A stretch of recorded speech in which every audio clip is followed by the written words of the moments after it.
মা বোনেরা দেখবেন ব্রু ফ্লাক করে। আমি এই ক্ষেত্রে মা বোনদের দোষ দিই না। কেন দিই না? বেশিরভাগ ক্ষেত্রে কোনো মা বোন ইচ্ছা করে ব্রু ফ্লাক শুরু করে না, হয়তো কারো তালে পড়ে, আর না হয় বিউটি পার্লারের মধ্যে যিনি যখন সাজতে গিয়েছিলেন তখন ওনাকে না বলে সুন্দর করে ব্রু ফ্লাক করে দিয়েছেন, এরপর থেকে বারবার করা লাগে। এবার বলেন, আমাদের সবার ব্রু আছে না? আচ্ছা, আপনার আমার কি প্রতি মাসে ব্রু কাটা লাগে? এটা কি বেড়ে যায়? এটা কি কমে যায়? না, আমাদের মা বোনদের এটা হয় কেন? যতদিন পর্যন্ত আল্লাহর কুদরতের উপর হাত দেয় নাই ততদিন নরমাল ছিল, বাড়েও নাই কমেও নাই, অতিরিক্তর কোনো অবকাশ ছিল না। কিন্তু যখন থেকে একবার হাত লাগানো শুরু হয়েছে, দেখা যায় এখান থেকে বাড়ে, এখান থেকে বাড়ে, এদিক থেকে বাড়ে। 3-4 মাস 5 মাস 6 মাস ব্রু ফ্লাগ না করলে অগুছালো হয়ে যায়, একদম অসুন্দর দেখা যায়। আমার মা বোনেরা ওই সৌন্দর্যের দিকে ফোকাস দিতে গিয়ে আবার ব্রু ফ্লাগ করে, বারবার করতে থাকে। হয়তো 20 বছরে করবেন, 30 বছরে করবেন, 40 বছরে করবেন, কিন্তু আপনি তো যখন 60 বছর হবে, আল্লাহ চাহে তো যদি হায়াত থাকে 70 বছর হবে, তখন তো আপনি চাইলেও তার ব্রু ফ্লাগ করতে যেতে পারবেন না। এটা আপনার বয়সের সাথে ম্যাচিং হবে না, আপনার শরীরের শক্তির সাথে ম্যাচিং হবে না। কিন্তু তখন যদি আপনার এই ব্রুগুলো এমন হতে থাকে, এবার আমার মা বোন যদি কোনো কেউ যদি বলে আমি তো ভাইয়া ভুল করেছি, এখন আমি কি করতে পারি, আমি শুধু এতটুকু বলবো, বোন নিরাশ হয়েন না, আপনার রহমান বড় রহমতদার, রহমতদার। আপনি শুধু একবার আপনার রহমানকে, আপনার রবকে এতটুকু বলেন, মওলা ইয়া রব, তোমার কুদরতের উপর আমি না বুঝে হাত দিয়েছি, মানুষের কথার পাল্লায় পড়ে আমি হাত দিয়েছি, অনেকে অনেক সুন্দর লাগবে বলেছে সেই কথাই আমি ফাঁদে পড়ে হাত দিয়েছি, মওলা তুমি তো রহমান, একটু মাফ করে দাও না, একটু মাফ করে দাও। এদিকে আপনার রব মাফ করবে, এদিকে আপনার ব্রু আগের চেয়ে আরো বেশি সুন্দর হওয়া শুরু করবে। এবার বলেন, এই ব্রু ফ্লাগ করলে একটা কষ্ট, শারীরিকভাবে একটা কষ্ট আছে না নাই? জার্নিং এর কষ্ট আছে না নাই? টাকা লসের একটা কষ্ট আছে না নাই? আবার সবচেয়ে বড় কষ্ট হচ্ছে কবর এবং হাসরের কষ্ট আছে না নাই? এত কষ্ট আমাদের জীবনে কি কষ্টের অভাব হয়েছে? আবার নতুন করে কষ্ট নেওয়ার দরকার কি? আমি সেজন্য বলি শ্রদ্ধার সাথে আমার বোনদেরকে, যদি আপনি মন থেকে তওবা করেন এবং আল্লাহর কাছে যদি হিসাবটাকে ছপে দেন, নির্দিষ্ট সময় পরে দেখবেন আপনার ভ্রু আগের চাইতে বেশি সুন্দর হয়ে গিয়েছে। সুবহানাল্লাহ। আল্লাহ পাক আমার মা বোনদেরকে বুঝার তৌফিক দান করুন। আমার কথায় কষ্ট পেয়ে থাকলে ক্ষমা করবেন, কিন্তু একটা কথা আছে, নিজের ভালো পাগলও বুঝে, নিজের ভালো। আল্লাহ বড় রহমান, আল্লাহ মাফ করবে, আপনার সবকিছু ঠিক হয়ে যাবে। সুবহানাল্লাহ। আচ্ছা, এবার একটু মনোযোগ, একটু মনোযোগ। কারোর সাথে কারো চেহারা মিলাতে চাইলেও পারবেন? কারোর সাথে কারো ফিঙ্গারপ্রিন্ট মিল? আপনার সাথে যদি আপনার ওয়াইফের এই চোখের আইকিউটা যদি মিলে যায়, চোখের যেটা প্রিন্ট আছে এটা মিলে যায়, তাহলে তো সবকিছু ফ্লাশ হয়ে যাবে, ঠিক না? দেখেন রব কিভাবে সেটিং করেছেন, কারোটার সাথে কারো মিলে। শুধু বাংলাদেশিদের সাথে না, বাংলাদেশিদের সাথে আমেরিকার ওয়ালার কোনো মিল।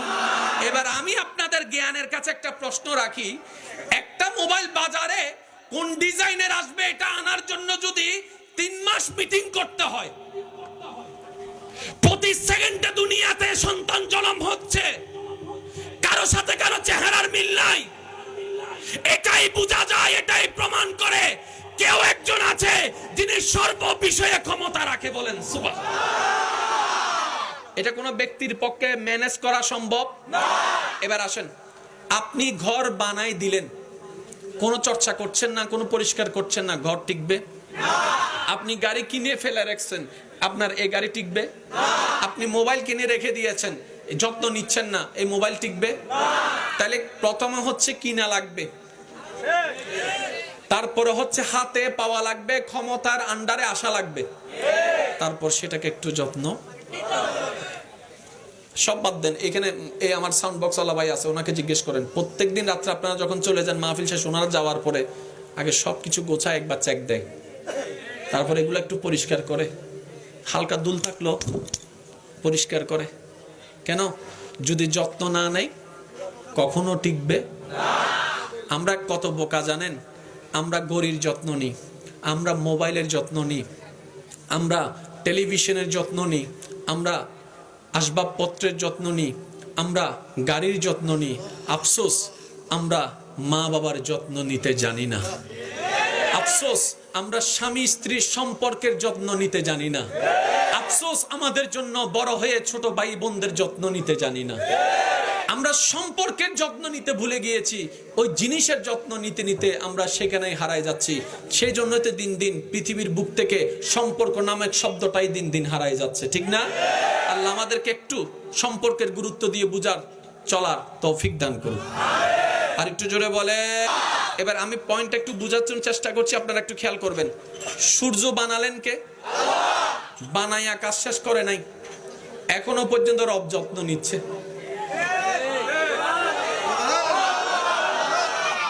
যদি যত্ন না নিতেন সূর্য তো টুপ করে পড়ে যেত। টুপ করে পড়ে গেলে আপনি আমি তো, কারণ এই পৃথিবীর তুলনায় সূর্য ছোট না বড়? কয় গুণ বড়? 1 গুণ, 2 গুণ, 3 গুণ? সূর্য মামা পৃথিবীর তুলনায় কয় গুণ বড়? বলে যে 13 লক্ষ গুণ বড়।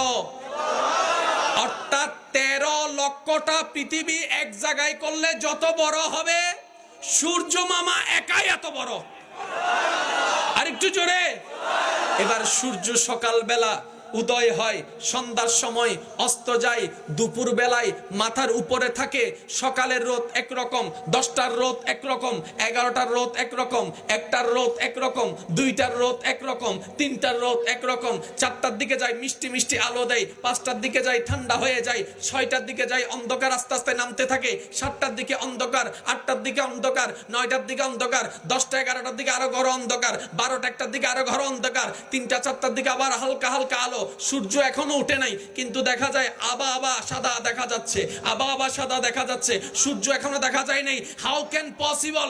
ও সূর্য তুমি চলো কেমনে? তোমার ভিতর কি কোনো মেশিন আছে? বলে যে আমাকে মেশিন দিয়ে কন্ট্রোল করবে, এমন মেশিন তো পৃথিবীতে আবিষ্কার হয় নাই। ও সূর্য মামা চলো কেমনে? ও চন্দ্র মামা চলো কেমনে? ও বৃষ্টি চলো কেমনে? ও মেঘ প্রবাহিত হও কেমনে? কখনো বাতাস হালকা, কখনো বাতাস জোরে, কখনো বাতাস সিডরের মতো, কখনো বাতাস ঘূর্ণিঝড়ের মতো, কখনো মিষ্টি ভাবে আসে, কখনো দমকা হাওয়া আসে। ও বাতাস বারো কেমনে? তোমার ভলিউম কোথায়? বলে যে আমার কাছে ভলিউম নাই। তো চলো কেমনে? বলে যে যে রব সৃষ্টি করেছেন ওই রব আমাদেরকে এখনো পর্যন্ত চালাচ্ছেন। সুবহানাল্লাহ। আল্লাহ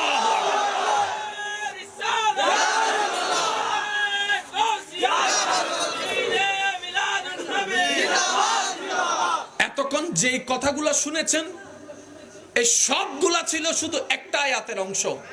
1000 বার শুনেছেন, 1000 বার পড়েছেন, কিন্তু হয়তো মনোযোগ দেওয়ার সময় হয় নাই আমাদের। সেটা হচ্ছে আলহামদুলিল্লাহ রাব্বিল